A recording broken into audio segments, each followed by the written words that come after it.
నీకిచ్చిందే 3 ఏళ్ళు నీ సుట్టంతా పాగోళ్ళు ఎంత కష్టపడ్డవో గాని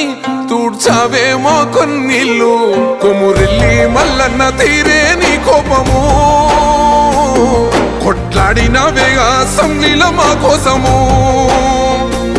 మళ్ళీ నీ గెలుపు కోసం దుబ్బక మొత్తం ఒక్కటై వస్తున్నమే నువ్వు మాతో ఉంటే సాలో అన్న రఘన్నా సుడిగుండాలే దండాలు పెడతాయిలే మా కన్నా నువ్వు మాతో ఉంటే సాలో అన్న రఘన్నా నిన్ను మించి నోడే లేడే దుబ్బాక కన్నా